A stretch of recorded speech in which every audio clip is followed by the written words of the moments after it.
security expert Jay Dotson joins us now to try and answer some of these questions. Thanks for being here. I feel like families are sitting at home and people are thinking, gosh, if people want to do it bad enough, they're going to do it. But what can those people sitting at home do? Well, we all need to have a plan. You know, I wouldn't suggest that we walk around in fear, but we do need to have some sort of plan of how we're going to respond if we get ourselves in a position where something like this might happen.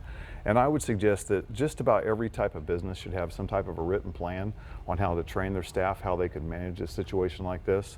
And those written plans can trickle down. The employees can take some of that information home and share it with their family, because that's something that could be overarching, because we realize these types of situations will happen at every type of business. You know, we've seen it at malls, we've seen it at theaters, at schools, any type of place, any type of business, I should say, should have a written plan, educate their staff, and then when they get to where they really understand the plan, then we can do drills and exercises to find our weaknesses to improve our preparedness. And you bring up a good point. It does not matter what type of place you work at, and we see that. Absolutely, it's anywhere. Nobody's immune to it. And one of the things I think is important for us to think about too is, if you look back at the San Bernardino shooting was only 6 months ago, and in some of our minds and our perspectives in our daily lives, we think of it as being years ago because there's not a lot of coverage and attention played to it. It's human nature for all of us to avoid things that make us uncomfortable. And what I'm afraid of what's going to happen is in a few weeks that people are going to stop thinking about this as well.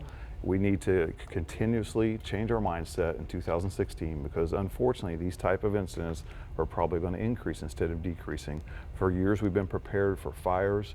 In Indiana we talk about being prepared for tornadoes, and everyone needs to be prepared for an act of violence, unfortunately. We hear it a lot, stay vigilant, and you have to. So that's what we can do. What's law enforcement here doing? Oh, law enforcement is very well prepared. In all the communities within the state of Indiana and throughout the United States, law enforcement is very, very prepared. But if you look at the statistics, generally speaking, these incidents are ended, they are over before law enforcement arrives. That's why it's more critical for us as potential victims, or those that run businesses or management in businesses, that they train their folks what to do. Have a plan in mind. Where are you going to evacuate to? How are you going to, where are you going to hide? What are things to look for to be vigilant?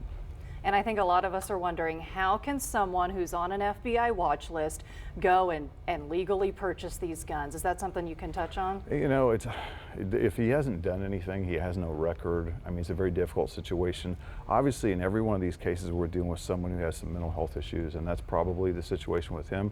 I don't know if we need to increase the screening as far as mental health, because obviously this person had some issues, so that might be the answer to being better prepared for giving people firearms that don't belong to have in their hands. And his ex-wife had come out and said that he had a lot of violence issues, and you know, we always hear you should report things that are fishy. How do you know if something's fishy versus your fear of overreacting? I would say we want to report everything.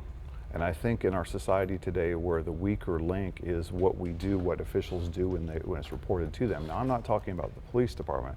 I'm talking about any type of business. If someone makes a comment, an employee says to their supervisor that someone that they work with has made certain comments or is acting a certain way, the process there tends to be the weakness. That's why I believe it's important that all businesses have a plan, because if we have a written plan and we are faced with something we don't normally deal with, we look at that plan and we follow that plan. So in essence, if someone hears something that someone says, sees something that stands out, they need to report it to someone in leadership. From there, that's where we really need to get better in our society. Jay, thank you for being here and helping answer some of the many questions we have this morning. Over to you, Angela. Yeah.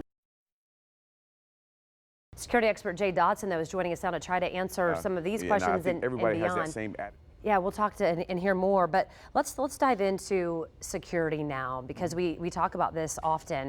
You know, what can we do? Will security be heightened even more than it already is? What do you feel like we should be doing to protect ourselves? Well, in almost every case, when someone does something like this, they're going to do some research on their target. And if we can present ourselves as a business that has stricter security measures, a harder target, they're less likely to act out in violence. I'm going to have you come a little closer to me, because I think there's an issue with your microphone, so we're going to just try to pull it up on mine. But we do think now, you know, when we see something like this happen, that at least for the next few months we'll be talking about it, or hopefully so. And one of our other guests said we need to be talking about it a lot more. One thing that we don't talk very much about are the amount of cases. We heard Kyle Linsky reporting on some of the mass shootings that have happened, and the numbers, the ones that have been thwarted, if you will, or the things that we don't really know. How many have been stopped? What do you know about that? Well, absolutely. You know, we have all this data of the cases that have happened, but we don't really know how many times something has been stopped. Because in essence, if someone is researching a target, they intend on attacking it, and they recognize that they won't be successful, then they're not going to do it. So we could have multiple cases throughout the United States that have been stopped simply because the target was strong and the person that was going to make the attack realized they couldn't be successful. It's really in the hours after, or the few days after, where the biggest discussions happen. What do we need to be doing? Maybe something that you say, goodness, we're still hearing about them. What should we be doing, or what can Hoosiers do? Not just to keep ourselves safe, but just to keep the conversation going or to make a difference. Well, you know, when we talk about disaster preparedness, we focus on man-made or natural disasters. We look at all of them. We don't just look at one side or the other. And the process is, first you do a risk assessment of your environment. And when we're talking about a violent situation, there are some simple things that we can do to make it more difficult for somebody to get into a business and harm people. So we do a risk assessment. From that, we've already talked this morning about you want to have a written plan. As you identify that risk, then we write some plans. And through those plans, we train our staff on it so they have something to refer to. And then it becomes fresh in their mind. So if we have that plan in mind, if something happens, then we're going to resort to what we've been trained to do.